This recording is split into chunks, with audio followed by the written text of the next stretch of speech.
there, how's it going? Happy Sunday. My name is Jennifer, and this is Coconut. You can't see her, but you'll probably hear her because she's usually not too far from me.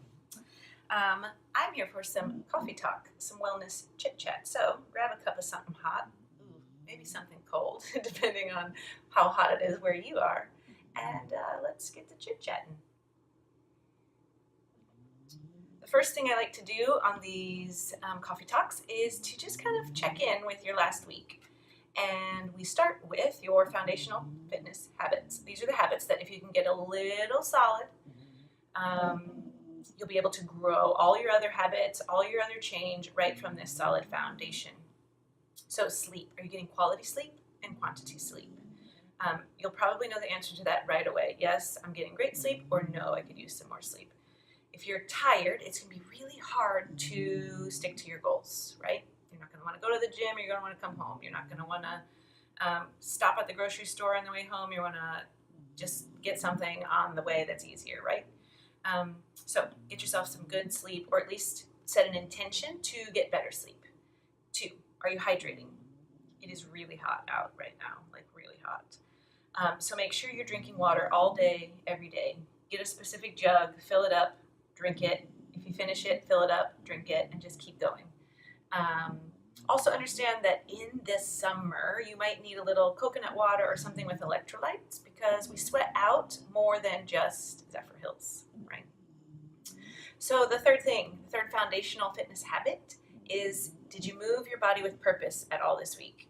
And by that, I mean, did you pick a purpose, a specific purpose, and then move your body with that intention? So the purpose might be to stretch or to de-stress, to turn off your mind, to burn some calories, to just get out some energy, right? There's lots of things that we need, and you can pick a movement that will allow you to get closer to that. So play with that this week, maybe invite some of that in. The 4th foundational fitness habit that I like to focus on is being still and practicing being quiet. I know. All day, every day, things are alerting us and distracting us and overwhelming us. And so it's really nice, even just for 5 minutes, to just shut down. And by that I mean zone out to music, you can zone out to nature, you can meditate or pray, just anything that allows your mind to kind of quiet a little bit. And I know at first you're going to be like, my mind doesn't quiet. Practice, I promise you, you'll start to feel it. So today, speaking of you'll start to feel it, I want to talk to you about how to get off the negative hamster wheel. And this is what I call that moment where my mind just keeps replaying either something I'm worried about, something that happened, something that I would like to happen, right? And I just keep playing it over and I get stuck and I think about it and then I try to distract myself and I come back and blah, blah, blah, blah, blah. I just get stuck. I want to give you some tips on how to get out of that have been helpful for me, because where you focus, you build momentum, and what you focus on gains that momentum. So you have to ask yourself, when you find yourself spinning, is this something I want to grow? And do I feel good in this moment? Most of the time, it's not something I want to grow, and I do not feel good. I feel anxious or worried or stressed or whatever. So here are some ideas. 1, I want you to do a couple of belly breaths. So put one hand on your belly and one on your chest, and you just inhale and exhale, making both hands rise and fall. Inhale, sigh it out, exhale. Maybe 2 or 3 more. Let it go. Get dramatic, make some noise.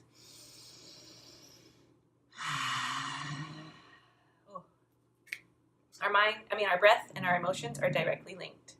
So when our emotions are running rampant, if you slow the breath, you might just start to slow the mind as well.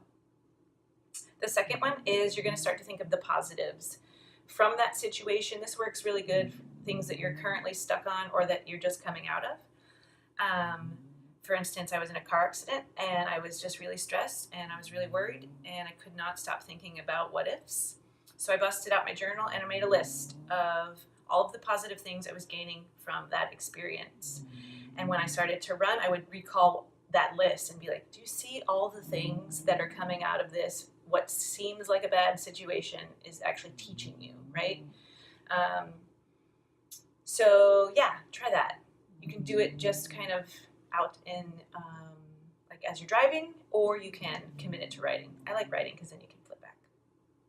The third thing I want you to try, and this one's a little tricky, might be a little out there. Hopefully you don't think I'm getting a little too woo-woo on you, but sometimes a little woo-woo is good. Just saying.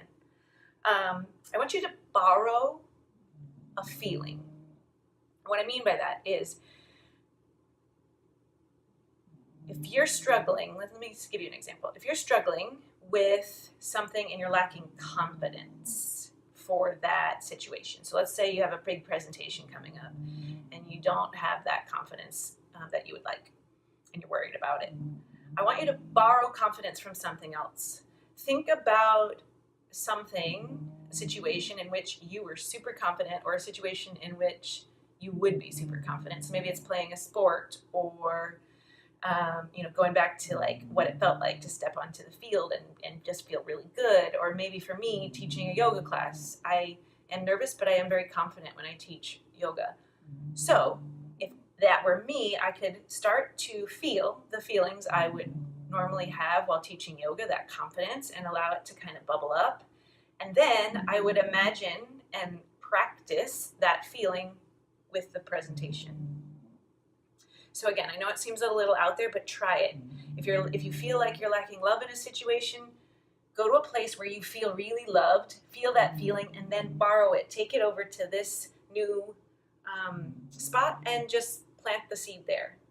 Just try it before you knock it, okay? The fourth thing, and I like this one a lot. I use this one a lot because you can't always just stop and breathe and start making lists and be thinking about all these other feelings. So if you can't turn it off and you've tried some of those other things, distract yourself. Do something else. Because if you are stuck on that wheel, gaining momentum, although a hamster, I guess he doesn't really gain momentum. Okay, anyways. If you're stuck, you're bringing more momentum. So we need to stop that. Step off the wheel, at least slow it down a little bit by distracting yourself. Read a book that makes you feel good. Watch something that makes you feel happy. Even if it's just a couple of silly memes or Facebook videos, but don't get lost in that. That's a dangerous place. Tread lightly. Talk to a friend, listen to some music, dance in your living room, do something else.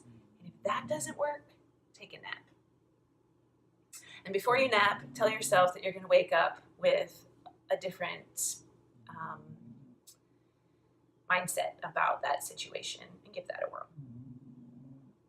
So all you're going to do is try some of these when you're stuck, and just remember that what you're trying to do is you're trying to just reinforce a new feeling. You're trying to get off the old feeling and reinforce a new one.